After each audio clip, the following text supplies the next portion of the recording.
Hi guys, today Mrs. Maddox and I will be teaching you lesson 3, what makes Bud a survivor. And just like every lesson, we will start with reviewing our questions for the lesson. Each lesson will have an essential question. The essential question covers the whole module, so the whole time we're reading Bud Not Buddy, we will be thinking about the essential question in the back of our minds. How can enduring hardships contribute to personal transformation? The focusing question covers about 3 to 5 lessons, and the focusing question for this lesson is what makes Bud a survivor.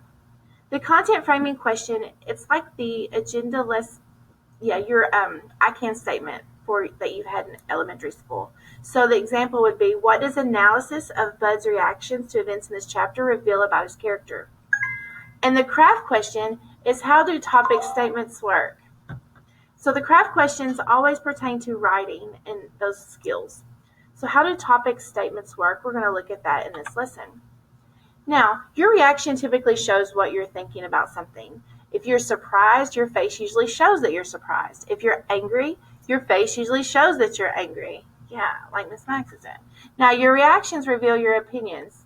So whatever you're thinking comes through on your reaction if you don't control it.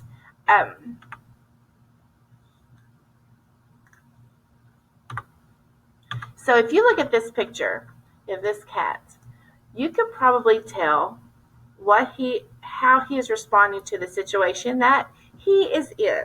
He's not very happy. He's pretty angry, and his reaction shows that. What do you think about this one? He looks maybe a little shy.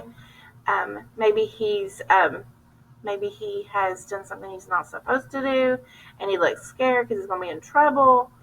But his reaction is showing that. This one, so happy. His reaction shows he's happy he's out. And I love me some cats, and that cat is not impressed, and his reaction is showing that. Now, as we read through Bud Not Buddy, I want you to keep in mind Bud's reactions to different events. So in chapter 1, one of the events that happen is that Bud's mother's upset by the flyers, and she keeps them on her dresser, and we see that on page 8. If you notice, I have in parentheses the number 8. That's how you cite your sources. So whenever you're telling or writing about something that you've read in the book, you put it in parentheses with the page number, and the period always goes at the end. Now, how did Bud react to that? Well, Bud saves them all in his suitcase, and he studies them often. So we can see from his reaction that they're important to him. When we get to chapter 2, where Todd lies to his mother and says that Bud attacked him, how does Bud react? Well, he's actually impressed with one reaction is he's impressed with Todd's ability to lie. We see that on page 11. When we get to chapter 3, this is when Bud is attacked by hornets on page 28. How does he react? He again tries a window that was stuck earlier, and he escapes. So that's how he reacts to that event. Chapter 4. At first, dipping Todd's fingers in the warm water doesn't make him wet his bed.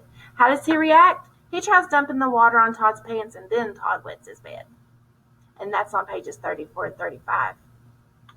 So your exit ticket for this will be to list an event that happens in chapter 5 and tell me what Bud's reaction or his mom's reaction was to that event. And you can write this in your journal. I will not be taking this up, but I would like for you to write this in your journal after you read chapter 5. Look at how Bud reacts to events. Look how his mom reacts to events, and just jot those notes down. Now, when we talk about to-seeks, the TO in to-seek is topic statements. How do topic statements work? Your topic statements set up the rest of your paragraph. So if your question is, how is Bud a survivor? Your topic statement would be, Bud is a survivor because he blank and blank, whatever your answer would be. But you're restating the question and putting your short answer. You're not giving any details yet. You'll do that with the other sentences. But your topic statements come first, and they prepare the reader for what the rest of that paragraph is going to be about. What is the connection between the topic statement and the concluding statement in a paragraph? The closing statement doesn't just repeat what the topic statement says.